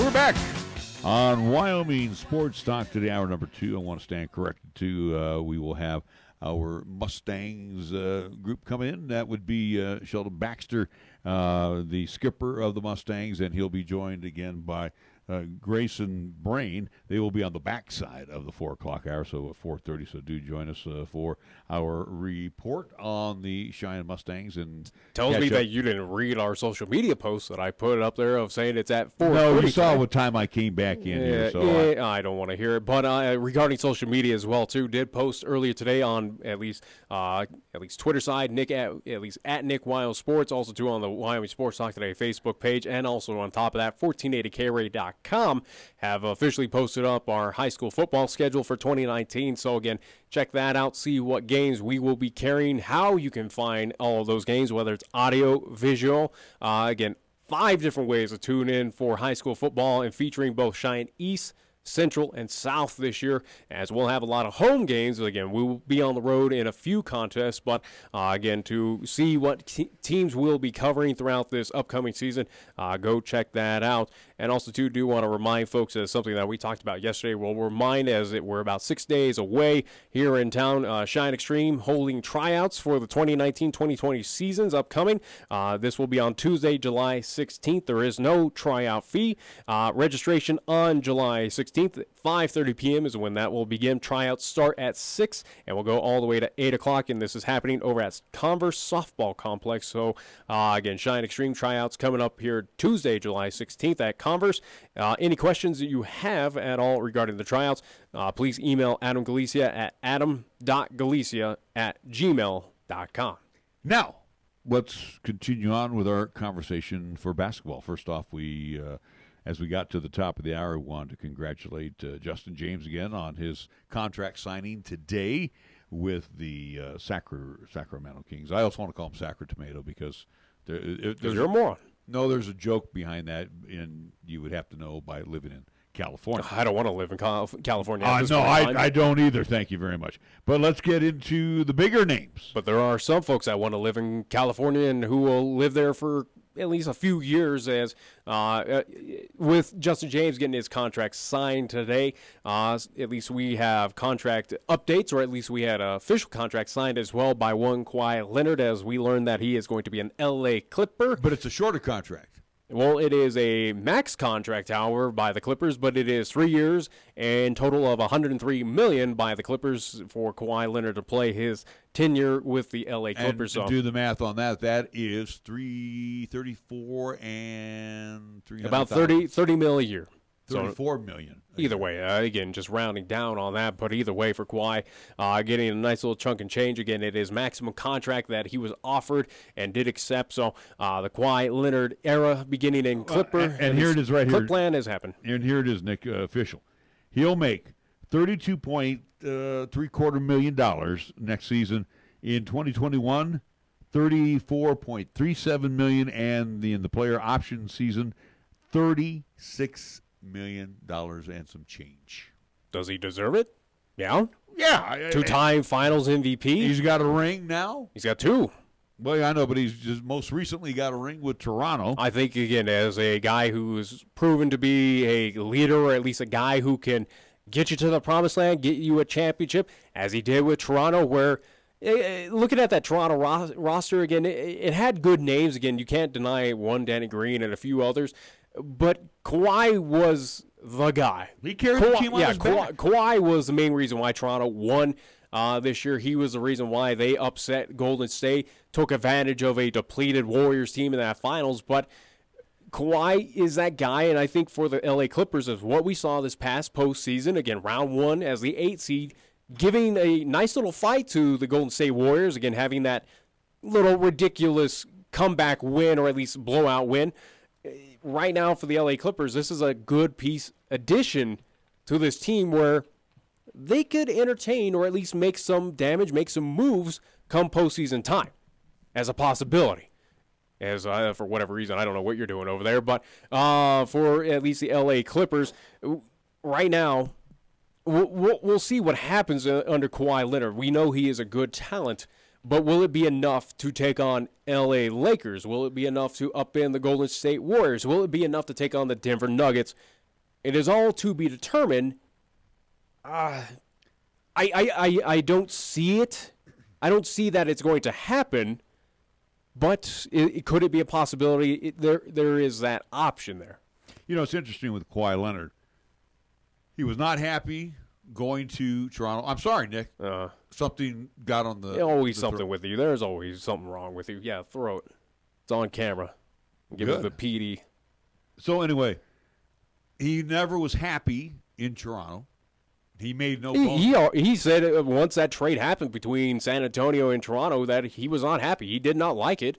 And... we thought he was going to... The writing was on the wall coming up this off season where he was not going to be a Toronto Raptor. Even winning, there was a slight chance with them winning at least the finals where he could entertain it, but in all reality, he wasn't happy. Win or lose, he was gone. Yeah, there was no doubt about it. That's what happened. If anything, Toronto fans just try to hype it up of saying, hey, he could stay here. He could be a part of this franchise with us winning the title finally. No, the writing was on the wall from day one that he wanted out of Toronto, that there was bigger and better things for him out there. He wanted to be a part of the limelight that was either going to New York, whether with the Knicks or with the Brooklyn Nets, or either heading out to Hollywood with either the Lakers or the LA Clippers. The writing was on the wall, kind of like with the Kevin Durant, where they wanted to go to those major markets to help out those franchises, where for the Knicks, it's been a tough go of it. The Brooklyn Nets, a franchise. Nobody wants to play for them. Again, for the Brooklyn Nets, it's a franchise that has not had a storied career, but it is in the limelight where, if you are to bring a championship to that Brooklyn team, can do wonders. You are going to be put on a gigantic pedestal in one of the toughest markets to play any sport at, and it is one of the biggest markets out there to at least kind of elevate your game, so to speak, and be a part of that limelight. For Los Angeles, for the Lakers, again, you would join there of a prestigious franchise in the day, but trying to rebuild and get it back into that prestige. And for the Clippers, all you're trying to do is try to be that, the second best, or at least try to be that top LA team, and also to bring the Clippers their first ever championship. Well, and you look at Kawhi along with George now, Paul George going to the Clippers. The focus all was on the Lakers. And, they got Anthony Davis. We're not going to take that away. And you got LeBron James there. But KD didn't go there. Kawhi didn't go there. Paul George didn't go to the Lakers. They went to the Clippers. Yeah. And the Clippers, because I think the Clippers, as what we saw last year, they're a team on the move. They were a team that showed promise. They were, like for the Denver Nuggets, it's a young and up-and-coming talented team that has a lot to offer. And I think that's what you saw with Paul George, which what you saw with Kawhi Leonard. They saw that it is winning. It is a winning franchise right now that is doing something phenomenal, is building up to get to that powerhouse in the Western Conference. And they decided, I think for Kawhi and for Paul George, probably their best move instead of going down to the LA Lakers, because let's be honest, as we've been talking about and we've had experts on and seeing the state of the franchise with the Lakers, it's a garbage mess. It's a garbage truck on fire at this point in time. That surprised that anyone wants to touch at this point in time. The Lakers, it's hard to believe, as much as they made the moves, and they should be a good team, as I thought last year. They made the offers. Well, they made the offers, but I'm just saying, though, they got the pieces that they wanted, or at least the one being one Anthony Davis. In theory, it should be a good team. It should be a playoff-bound team, but will it? There is now that big question with the L.A. Lakers, as going off of last year, where I said, L.A. now with LeBron becomes that top dog team, or at least is a playoff-bound franchise once again. Even with adding Anthony Davis and the moves that they've been making in this, at least offseason, there's still a question mark of, will they make it to the playoffs? Are they that good, or is the state of the franchise still too much weight to bear for those players? They got rid of too much youth when they made the trade with the Pelicans. Second of all, they didn't get, like I said, the KDs, the Kawhis, the Paul Georges. They did not get these guys that they were trying to woo. And the interesting part, Oklahoma City, who, Oklahoma City is cashed in at this point. Yeah, Russell Westbrook is the next one. Where does he end up at? That's the question mark right now. It is showing all indications that he will be traded at some point in time, whether it is now, whether it is during the season, after the season, who knows. But it sounds like Russell Westbrook, he's not a Thunder anymore. He's going bye-bye. Well, and here's the interesting part. Thunder general manager Sam Presti, you want to talk about dumping salary. You gave Paul George away to the Clippers and his 3-year deal. He makes more money than Kawhi. He'll make $33 this year, $35.5 next year, $37.9 million. It's funny that Oklahoma City is on the same vein as the Houston Rockets, where they've tried so many different experiments and they have failed every single year. Obviously, with the OKC Thunder, they made it to the finals, but they have not won that championship. No. They still faltered. I do believe at least one series against the Miami Heat. But for OKC, it seems like year in and year out, they've tried to bring in a Paul George. Here's an Carmelo Anthony. Here's this piece. All right, well, you had the scary three of Harden and also two with Westbrook and also two with Kevin Durant. Mm-hmm. Well, it got him to the finals, but it did not win him that championship. Right. It just seems like since the state of this franchise, since from day one, every little aspect, every little combination that they've tried, it's not done anything. And right now, I think for the Oklahoma City Thunder, this is the first time we're seeing that this franchise is looking just to do a hard reset and just pretty much just say, every piece that has been a part of this franchise, you're going bye-bye. We're starting anew. And here's the deal with the Thunder. And again, too, you look at the two trades that have happened with Davis and New Orleans probably will get the benefit out of this. I mean, they get 3. I think New Orleans ran away, and they are the winners out of that trade. And look at the Thunder. They're going to get, I think his name is Gilgeous Alexander, along with Gallinari. And then they get 4 future unprotected first-round picks, 1 protected first-round pick, and 2 pick swaps for the Clippers. So, I mean, you're looking at, wow, this is They're looking Paul at the George. future. In Oklahoma City is cashed in. Yeah, they're building. I think Oklahoma City is that team where they step out of the playoffs. depending on where Russell Westbrook gets traded at what point in time of the season. But, for Oklahoma City, I think they're a team that takes a step back and makes room for the LA Lakers to sneak in, or makes room for possible, maybe New Orleans finds a way to get winning this year, or, gets back to that level. I think that's where we see that slight shift in the Western Conference where Thunder are done. I think that franchise is cashed in. Thunder are looking towards the future to just redevelop and get back into kind of prestige with new faces, where the Lakers made the moves, or at least have been making offers, making deals, and, maybe they will trend upwards and find a way to sneak into the playoffs. Well, finally. and you have to credit the Thunder. They dumped it once they unload Westbrook, they're going to dump $60 million plus in salary.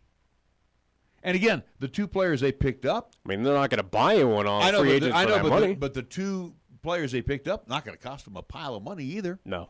I mean, I think total that's going to be about $17 million for the two players, and then you got extra monies for your first round picks, your future picks.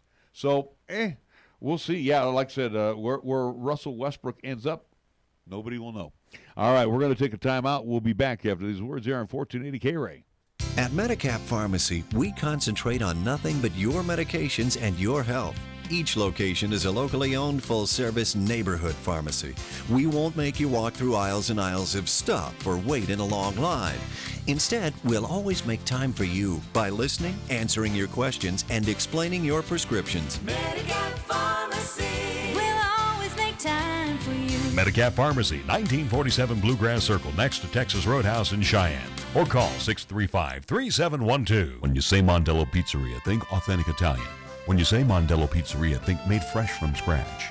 When you say Mondello Pizzeria, think great pizza, delicious Philly cheesesteak, superb hot and cold Italian sandwiches, meatballs, sausage, and special subs, calzones, crisp salads, and great service.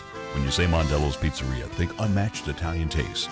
Mondello's Pizzeria, 1507 Stillwater Avenue, your only true Italian stop for lunch or dinner. First Tier Bank strives to remain competitive and offers some of the best CD rates in the community, as well as area banks and credit unions per Rate Watch reports. How does that make a difference to you? First Tier Bank can assist you in securing some of the best rates on CDs. First Tier Bank offers the personalized customer service you've grown accustomed to and deserve. Plus, feel confident that your finances are taken care of by a responsible, knowledgeable staff. Call 307-632-3500 and ask for Caitlin or Debbie. Member FDIC, Equal Housing Lender. If it happens on the diamond, the hardwood, the field, or even the ice, we'll talk about it on Wyoming Sports Talk today. Hi, this is Nick Peretti inviting you to join Larry Peretti and myself each weekday from 3 to 5 p.m. as we, along with our special guests, talk sports locally, regionally, and nationally. And you can chat with us too at 307-514-1071. It's Wyoming Sports Talk today, only on 1480 KRAE, and you can stream live with us at 1480krae.com. Right now, it's time to head over to Jolly Rogers RV Sales, Parts, and Service for low prices on outstanding RVs in Wyoming. Your local, exclusive Jayco dealer wants you to check out their closeout deals, as well as their 2019 inventory of trailers, fifth wheels, and toy haulers. You can save up to 30% on select models with approved credit. You can find them at 6102 East Highway 30. Jolly Rogers RV Sales, Parts, and Service is a proud sponsor of LCCC men's and women's basketball, also our local high school teams too. Taco John's presents Olay the Day Pep Talks. Good game, boys. You showed some real fight. Like when Wachowski put that hit on our own mascot. Solid work, son. Okay, Friday was for football, but Tuesday is for tacos. Taco Tuesday at Taco John's. It's a sacred holiday where we eat tacos repeatedly until I get full. Save big every Taco Tuesday with crispy beef tacos for just 99 cents. Get some rest, boys, because come Taco Tuesday, we olay the day. Olay the day at Taco John's. Here's the latest weather forecast on 1480 KRAE. For today, it'll be sunny with highs around 77. The tonight, it'll be mostly clear with lows around 54. On Thursday, it'll be sunny with highs around 89. And on Thursday night, it'll be partly cloudy with lows around 57. Got something to say? Then get it off your chest right now. Phone lines are open at 307-514-1071. Make your opinion count and call the show. Wyoming Sports Talk today.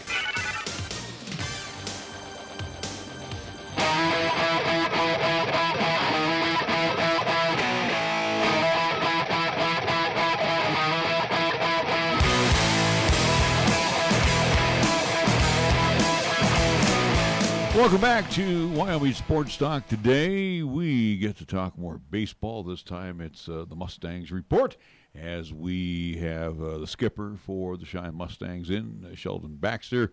Thank you for coming in, first and foremost. Second of all, baseball yesterday, but another field for the Mustangs. So you've had the opportunity to play at Powers, Pioneer. Now let's add Mike Lansing Field to the list. And as I was asking you before we got on the air, the conditions yesterday there at Mike Lansing Field. Yeah, they were good. We've got to play on all the fields now in Cheyenne, so they've all been good, though. We played pretty well. Didn't have any issues with the field or anything, so I was just proud of the guys. They battled. I'm just able to win. With the field being open as it is, and again yesterday with a little bit of warmth in the air, how did the guys react to it? Because, again, it's a grass field, dirt infield. So correct me if I'm wrong, I don't think there's much grass on there anymore, is there? No, it's pretty thick. Yeah, the grass infield's pretty thick. But, again, it's in an open area. So, again, it's not, fenced in, so to speak. It's kind of wide open. How did the guys react to the conditions yesterday out there? They handled it really well. It's a big outfield down there in center. Left field's pretty short, but center field's pretty big. And our guys played really well. Any chance to at least practice, knowing where originally games were set to at least play on Pioneer, but due to the Combat tournament with Pool A and Pool B sharing at least between Pioneer and Powers Field, but a chance to at least take out the team to Mike Lansing Field at any point in time before these games to test out those kind of conditions there? No, we just kind of late notice for the guys, and they were able to play really well. They didn't let that affect them and just came ready to play. And they certainly did. A doubleheader against the Colorado Springs Cage Rats. Game 1 early in that afternoon, 8-2 victory. And then game 2 against that same team, 9-3, as I mentioned beforehand. 2 victories yesterday, as today a little bit of a break before heading down to Denver, Colorado. But, with 2 wins, put you 20-19, so above 500. So you as a skipper, you as a manager, seeing, obviously judged by wins and losses and now getting over that schneid, for you, at least learning about that record, talk about kind of the thoughts, feelings of, hey, we are now above 500, and let's kind of facilitate that towards your players as well, too, of saying, hey, we're moving in the right direction. Yeah, these guys, they've always known our record, and they've been really close to getting above 500 for a few games now, and then we'd get right there, and then we'd drop one, and then we'd split games basically, and they knew, so they were really excited to get above 500, and it's really good for them just to see the progress that they've made on the field. The nice thing about game 1 yesterday, it was a table setter for that sweep of the double dip, just simply for the fact that you got a really good pitching performance. Matter of fact, saw the picture in the paper.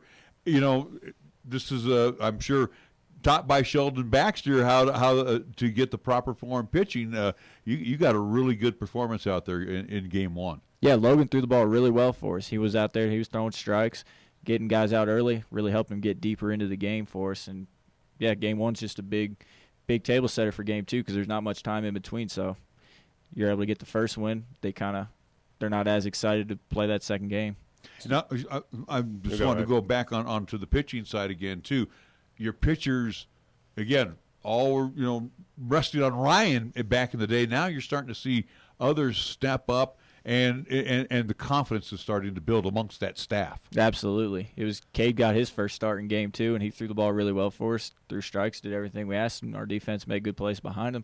These guys are starting to figure it out themselves now. I don't really have to tell them much. They can make that adjustment on their own, which has really been beneficial for them. What are we looking at right now at this point of the season? Again, getting the sweep yesterday, moving forward as we still got plenty of baseball, but what are still some hiccups that the Mustangs are going through right now? What are still some issues that you see a part of this team that we still need to get a little bit fixed up? Our biggest issue, I think, is our base running.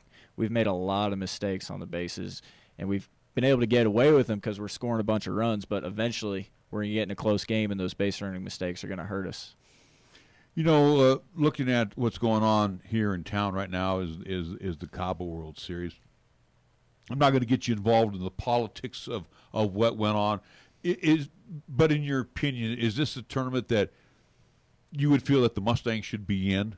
Yeah, I wish we were playing. That's for sure. we got a really good team. We're playing really well. So I wish we were definitely playing. So this is the third year, if I'm not this mistaken, is third of a 5-year year, plan. Yeah. So if year 4 comes about next season, would you want the Mustangs back into this tournament? I would like for the Mustangs to be in the tournament, yes. Now, as you have today off, granted, you have doubleheader action coming up tomorrow. Friday and Saturday you have off as well, or at least no games scheduled. Knowing that the tournament is happening here in town, a lot of Connie Mack teams, also to Casper Crusher competing out here, whether it is at Powers or Pioneer Park. You as a skipper, you as also to taking that advantage to maybe scout, look at what other teams are doing at part of the Connie Mack League. Are you going to take advantage, or have you taken advantage of heading out to those ballparks and watching what other teams around the country are doing here in town? I haven't got out to watch any of them yet. Hopefully we might be able to get that on Friday or Saturday since we'll be off. So I'd like to get out there and watch some of the other teams play from around here. Now, I don't have my calendar here in front of me, so let's take a look ahead for the Mustangs. Again, going into their next action with their heads held high and a little momentum. Talk about what we got on the plate. Yeah, we got 2 games tomorrow at Mountain Range High School at 3 and 5:30. We got a good chance to continue to get above 500 and really just continue to play well.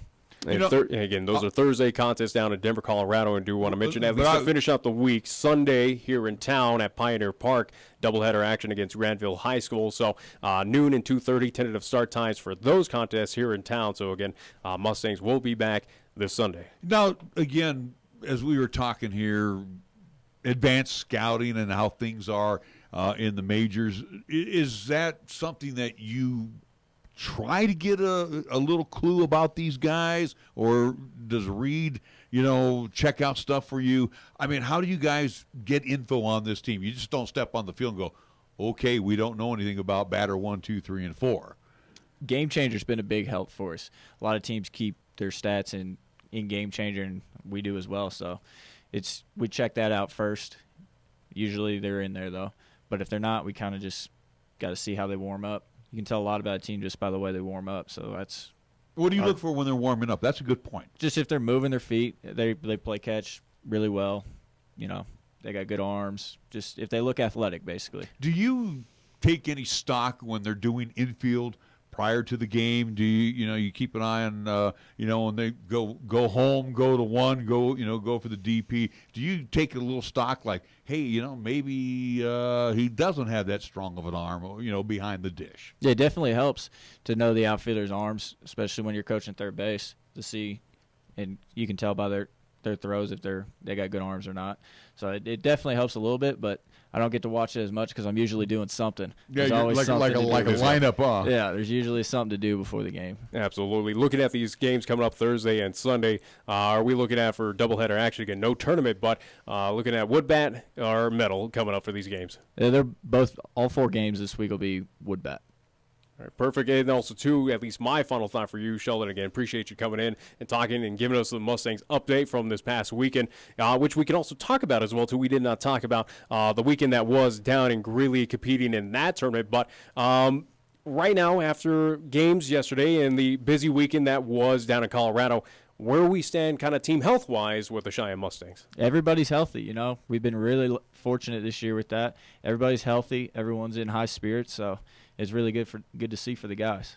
And looking at this past weekend just really quickly as well, too, just wanted to recap since we didn't get to a few contests Thursday, Friday, and Saturday, 5 in total. But seeing a lot of teams down there in the Colorado ranks. Out of it, 3 wins, 2 losses. The 2 losses coming to the Roughnecks of Brighton and also to the Colorado Yard Dogs. But, in the wins, got 10-0 victory, shutout against USA Prime. 19-3 Rough Riders Downing on Saturday. A dominant effort and a 5-3 close one on Thursday at USA Prime. But it seemed like, though, this past weekend down there in Colorado competing in the 4th of July tourney, offense was there, and also, too, pitching and defense really showed up as well for the Cheyenne Mustangs. Our pitchers threw really well. Our one loss, we didn't score that game. That was tough. Ryan threw a great game. Threw 7 shutout innings. We just couldn't find a way to scratch one run there. But that's what cost us making the bracket. If we could have scored a run there, we'd have made the championship bracket, and things would have been different. But they played really well. They hit the ball pretty good. Our pitchers threw a lot of strikes.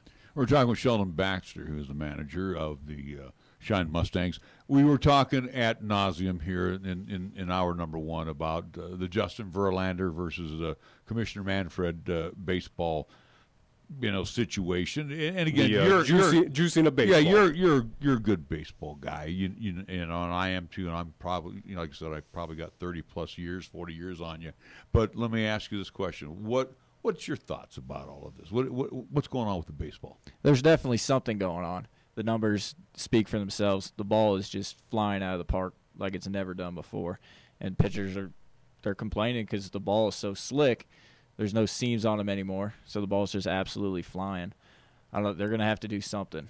Now, but the strikeouts are up this year too, though. So I mean, again, if I'm a pitcher, and I'm getting 10 whiffs, but I'm also giving up about 3 home runs every game. But the thing is, tell us a little bit about today's baseball player. It's just all in the philosophy. Everybody's trying to hit home runs. Everyone's taking big swings, and they're going to swing and miss a little bit more, and they're okay with that. So the strikeouts are going to be up, and the home runs are going to be up because when they do make contact, it's going to go. It's just kind of the nature of the game right now. How cancerous is that, at least using that term for what MLB has become right now, this kind of special era that we're seeing, as we mentioned again, with the home runs where it is pretty much power arm, power hitters of trying to go for the yard, trying to make those big bucks. And, hey, more power to those, at least professional players that want to make the money.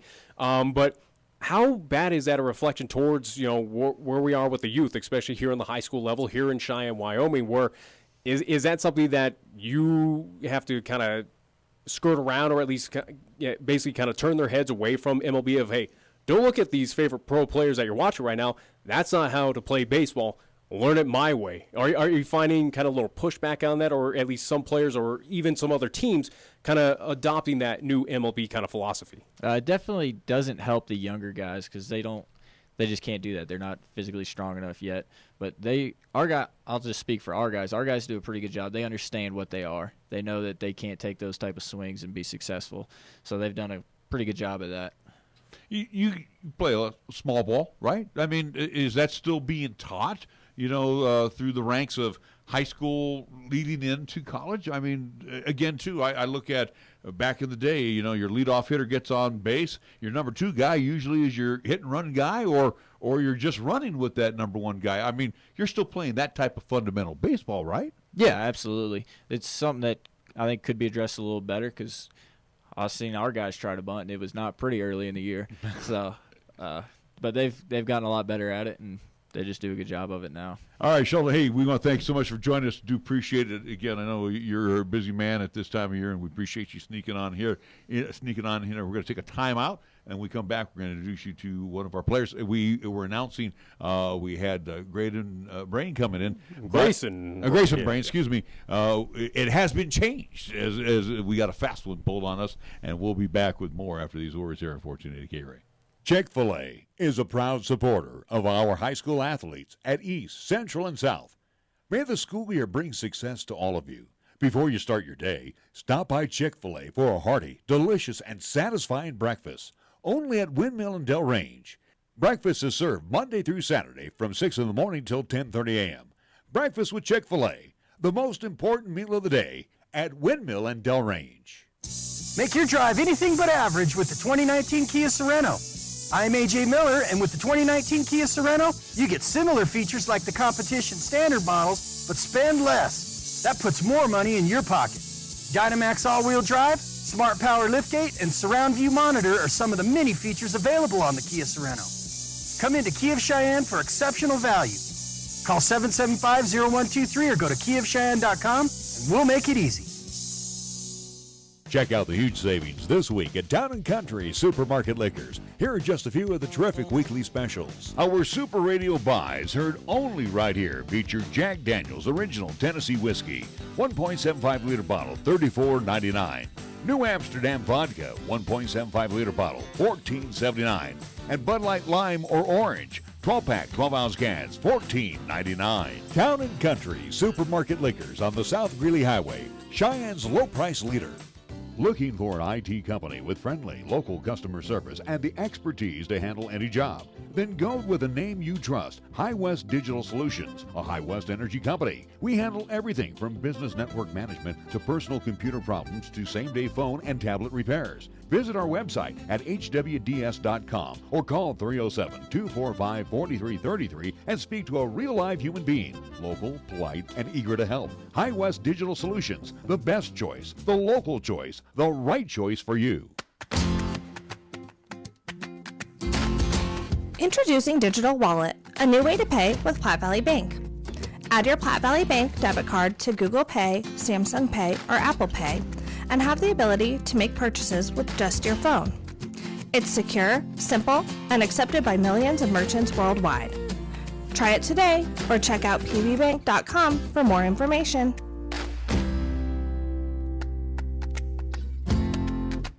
Here's the latest weather forecast on 1480 KRAE. For today, it'll be sunny with highs around 77. Then for tonight, it'll be mostly clear with lows around 54. On Thursday, it'll be sunny with highs around 89. And on Thursday night, it'll be partly cloudy with lows around 57.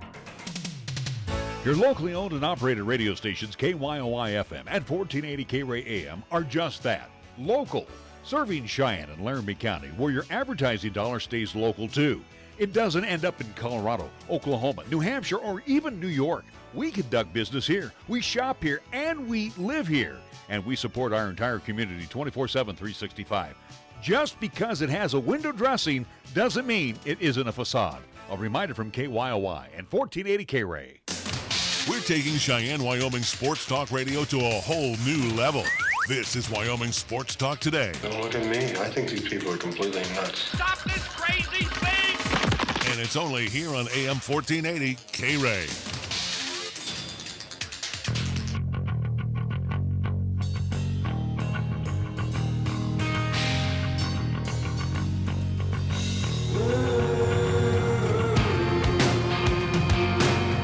It's amazing how fast our show has flown by. So in our closing moments, we're glad to have out of the bullpen Dylan Doan coming in and joining us in favor of Grayson, who couldn't make it in today, and that's just as well. We're glad that Dylan Doan came in.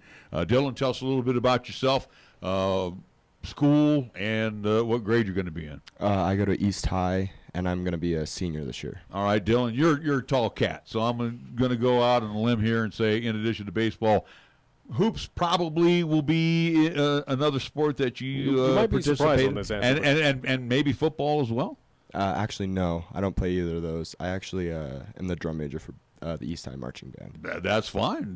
Nothing wrong with that. But focusing on baseball, at least talk about playing with the Cheyenne Mustangs. How long have you been a part of the Mustangs family? I've been in there for about 6 years now. So at least been with the Mustangs family 6 years. So we playing T-ball, or at least you played baseball since you were a little kid as well? Yeah, I played at CJL, and then I decided to join the Mustangs instead of going to the Dutcher Fields over there. So as we're talking about senior at Cheyenne East, baseball is kind of the primary focus of being a part of this program that has been able to send off former Mustang products to the next level to continue their baseball career.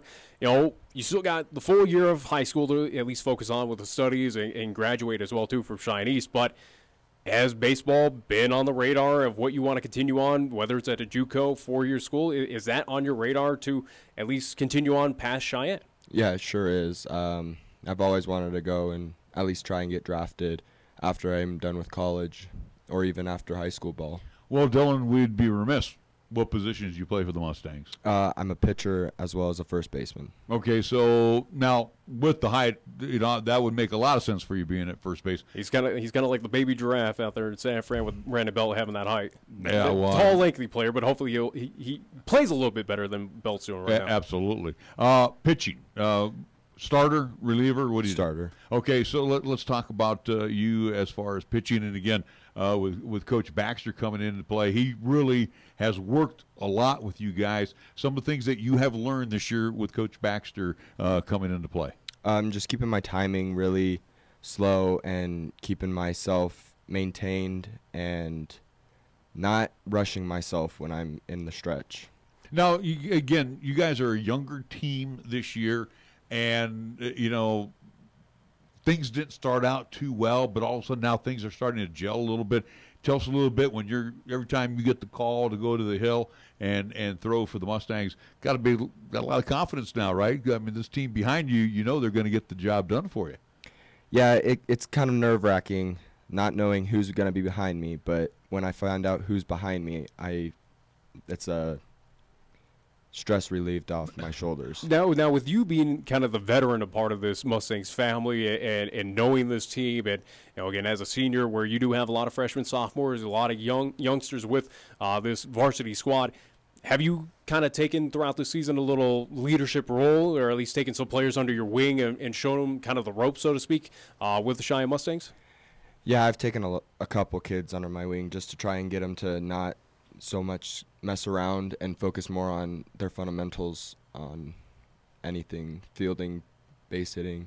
Absolutely. Now, as we talk about first base and pitcher, are any preference? Do you like one or the other, or you just enjoy both of those positions whenever you're out on the field? Yeah, I enjoy both of them. I love both of them. Well, again, obviously, throw a fastball. Give us what other pitches do you have in your arsenal? Curveball and a slider. I'm working on my changeup a little more now, but it's just sometimes doesn't work. Now, when you say changeup, and I catch in my over 50 league, so I have guys that have been pitchers, and again we're 60 years old, 50 years old, so we talk circle change, where they'll take something off of it. What do you do with your changeup? I kind of just palm it. So it's a good old-fashioned palm ball, as we used to call it. And again, you have to throw that as like a fastball, and then as it comes off the palm, does it drop? What does it do? It has some sort of spin on it, and then it just kind of falls off the table to your left-hand side. But, yeah. It's a work in progress, right? Yeah, I got you. Well, and with that being kind of a work in progress, adding that to your arsenal, going into the season being that pitcher and probably realizing that you got to take probably a good bulk of the load for the Cheyenne Mustangs, being at least the main pitcher to at least go to. What was kind of the focus for you heading into the season? Was it more trying to up velocities, or was it more trying to work on breaks of your curve, working to add that changeup? What was kind of the main focal point in the offseason heading into the season for you to work on? It was more location on keeping myself consistent in the strike zone. And yes, my velocity has gotten much greater, but it was more just keeping myself in the strike zone. I was going to say, as we allude to with every other player as well, be remiss not to ask you, Dylan, favorite MLB team out there? Colorado Rockies. All right, so simple enough. Now, pitching staffs, I mean, you could look at John Gray there. He's one of the more decent ones. But, or Kyle Freeland. Yeah, there's other great pitchers around MLB, but are there, as you're working to at least add pitches to your repertoire, look to, maybe get the velocities up and also to get the targets on location, are there any pros right now in Major League Baseball that you kind of look to get tips or tricks right now? As you mentioned, John Gray, he's actually one of them. I do look at Kyle Freeland a lot. Marquez, I look at him for more of his off-speed pitches. Well, Dylan, we want to thank you so much for joining us here, and again, looking forward to the remainder of the season. There's still a lot of baseball left. I guess, as you get to this time of year, and, your number's been called a lot along with Ryan. Tell us a little bit, the fatigue part. Or, I mean, you're a young buck. I mean, I'm sure you got the strength out there, so when Coach calls you, you're ready to go. But, I mean, you guys have played a lot of baseball in a very short period of time. Do you feel, geez, man, my arm is starting to hang a little bit? Yeah, I've actually started taking ice baths and taking Epsom salt baths, so that way I can keep my body well rested and ready to go for any time I actually need to pitch. Yeah. Has the weather at all this season, of how bizarre 2019 has been with the rain, with the cold, again, the wind, it has just been nonstop all the way up. And then it gets hot. Yeah, and again, the recent weeks we've had, upper 90s, we've had all sorts of fun stuff. Has that affected play at all for just yourself or at least the team? Have you noticed where, that transition from the cold, the rain, to now it's all of a sudden 90 and sunny, has that affected your play at all? Has it altered at all any type of play for yourself that you've seen this year? In the beginning of the season, it was rough playing in warm weather because nobody wanted to be out there. And then we would always do better in the rain, and I don't know why, but we always would.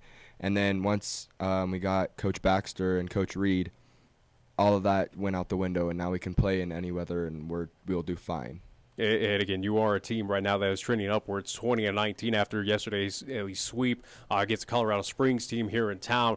Talk about that, of being now above 500, as we talked with Coach Baxter of, hey, this has been a growing process, but it is something that this team is trending upwards. But, you know, is that kind of felt in the dugout right now? Is that felt amongst players of, hey, we're getting there? What coaches have been teaching us, it is now being applied, and now we are seeing the spoils of, at least of the war, so to speak, on the at least on the field. I think that yesterday we completely forgot what our record was. We were more focused on playing as a team and scoring. And then once we ended the game, we were like, oh, we're over 500. So it was more of a thing where we were just keeping our head in the game and not worrying about what our record was going to be at the end of it. All right. Hey, Dylan, we want to thank so much for joining us. Dylan Doan, join us here on 1480 KRAE. I know you and Coach need to step on out, so thank you again for joining us here on KRAE, as again, and enjoy your senior seasons over at East High School. Being a senior, that's always a cool thing, and graduation. Have you again, before we let you go, have you thought of a college yet that you'd like to go to? If the crystal ball said, hey, you can go here, where would you go? Like to go? Arizona, Florida. Nice. You want to go the warm weather, somewhere where it's warm. Place, yeah. I got you. All right, Dylan, thanks so much for joining us here on 1480 KRAE. We're going to keep it right here because we got to get ready to wrap things up. We do want to mention this evening that we have coming up for you our Golden Age of Radio Theater. And on tap, we will have 2 Sherlock Holmes programs from 8 until 9. We will have a suspense theater headed your way from 9 until 10. So, again, 2 hours of classic radio for you. Yeah, the golden age of radio theater, and then, again, the best of the 50s and 60s inside your radio. Hurry up. We got baseball here in town to get to. Yeah, we do. It starts at 5. Well, you know what? We're not going to close down the shop here at 4:55. Real quick, too, we want to mention, in addition, we were talking about Kawhi as well as Paul George today. Warriors, they unloaded. I thought he would retire, but Sean Livingston, he was waived today by the Golden State Warriors. He could still be retired. He could still retire. I was going to say, my question is to you: will Livingston retire? Because he's getting up there in age as well. Will he? I think maybe this is the push out the door for him, of where Golden State said, "Hey, bye-bye. Thanks for the years." He's got 3 championships. Is it a possibility? Absolutely. But I think teams will scout him out, and he is still a good asset for whoever's out there. But, you know, it is to be determined of what team will pick him up, what will offer him monies and contract length. That's all a determining factor at this point in time. All right, and last thing here I throw at you, we got 3 weeks left before the trading deadline wraps up.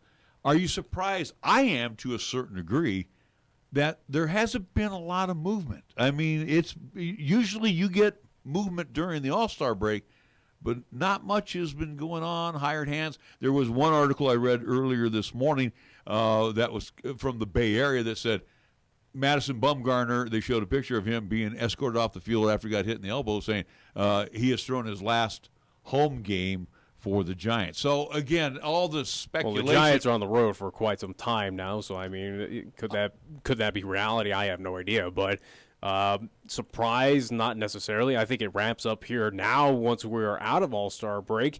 You know, you'll see the deals being made. Again, Madison Bumgarner, he's not going to be a Giant. We have that understanding. He is scheduled to throw Saturday, though, at Milwaukee. Well, that could be a reality too. But what says that Milwaukee doesn't offer something, and you know he just goes across the field to goes that to the next clubhouse? Yeah. So who knows? Yeah. I was just throwing that out there because I read that today. It said the fans. We could talk about it tomorrow. I know, but I'm just saying the fans have relegated the fact that Madison Bumgarner threw his last home game the day that he got hit. Anyways, we'll talk about it tomorrow. All right. I got to get over to Powers. Quit your whining. We got day 2 of the Cava going on. Give me on this date. At least how about as we're talking about tomorrow's show really quickly as well. Again, tune in 3 o'clock. We will have new interim AD, LCCC AD, Dr. Cindy Henning. She will join us in studio, so look forward to that interview again. 3 o'clock tomorrow here on Wyoming Sports Talk Today. Exclusive interview with her. Looking forward to at least get her understanding, background, and see what is her direction right now for this kind of unstable athletics department right now, at least in the front office side. What is going to, again, the keyword stability. What stability is she going to bring? Well, and again, we both had that opportunity to introduce ourselves to her yesterday, so looking forward to that conversation coming up tomorrow right here on 1480 KRAE. On the state history, Nick Piroetti, what do you got? All right, July 10th, we'll go back to the year 1968. This split happened. 1968, the split happened.